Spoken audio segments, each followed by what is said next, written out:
കഴിഞ്ഞ സർക്കാർ PM ശ്രീയിൽ ഒപ്പുവെച്ചതിനാൽ കേരളവും നിലവിൽ പദ്ധതിയിൽ പങ്കാളിയാണെന്ന് മുഖ്യമന്ത്രി വി.ഡി. സതീശൻ. PM ശ്രീയുമായി സർക്കാർ മുന്നോട്ടു പോകും. പദ്ധതിയെക്കുറിച്ച് പഠിക്കാൻ ഉപസമിതിയെ നിയോഗിച്ചെന്നും മുഖ്യമന്ത്രി പറഞ്ഞു.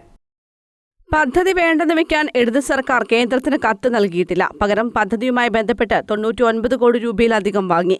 അതുകൂടാതെ 106 കോടി രൂപ അനുവദിച്ചിട്ടുണ്ടെന്നും മുഖ്യമന്ത്രി പറഞ്ഞു. കരിക്കുലം നിശ്ചയിക്കുന്ന സ്വാതന്ത്ര്യത്തിൽ കേന്ദ്ര സർക്കാർ ഇടപെടാൻ പാടില്ലെന്നതാണ് UDF സർക്കാരിന്റെ നിലപാട്. പദ്ധതി നടപ്പിലാക്കുന്ന സ്കൂളുകൾ തിരഞ്ഞെടുക്കാനുള്ള അവകാശം സംസ്ഥാന സർക്കാരിന് നൽകണം. ഒരു കാരണവശാലും പാഠ്യപദ്ധതിയിൽ ഇടപെടാനുള്ള അവകാശം കേന്ദ്രത്തിന് സംസ്ഥാന സർക്കാർ നൽകില്ലെന്നും മുഖ്യമന്ത്രി വി.ഡി. സതീശൻ വ്യക്തമാക്കി. ആശയപരമായി അതിനോടുള്ള എതിർപ്പ് കരിക്കുലം ഫ്രീഡത്തിൽ കേന്ദ്ര സർക്കാർ ഇടപെടരുത് എന്നതാണ്.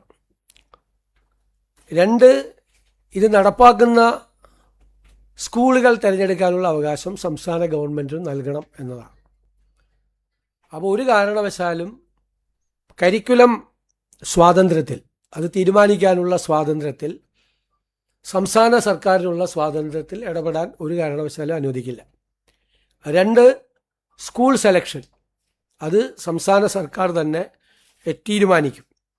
ഇതുമായി ബന്ധപ്പെട്ട കാര്യങ്ങൾ കേന്ദ്ര സർക്കാരിനെ അറിയിക്കാൻ PM ശ്രീ പദ്ധതിയുമായിട്ടുള്ള UDF സർക്കാരിൻ്റെ ആശയപരമായ നിലപാടുകൾ അറിയിക്കാനുള്ള കാര്യങ്ങൾ തയ്യാറാക്കുന്നതിന് വേണ്ടി പൊതുവിദ്യാഭ്യാസ മന്ത്രി ശ്രീ ശംസുദ്ദീൻ കൺവീനറും മന്ത്രിമാരായ Shri Roji M. John, Shri PC Vishwanath, Shri M. Liju എന്നിവർ അംഗങ്ങളുമായിട്ടുള്ള ഒരു കമ്മിറ്റി, മന്ത്രിസഭാ ഉപസമിതിയെ നിയമിച്ചിട്ടുണ്ട്.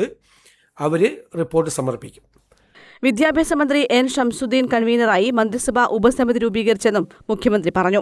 മന്ത്രിമാരായ Roji M. John, PC Vishwanath, M. Liju എന്നിവരാണ് മറ്റ് അംഗങ്ങൾ.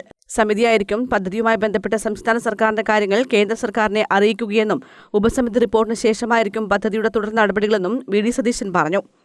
News desk, Kannur vision.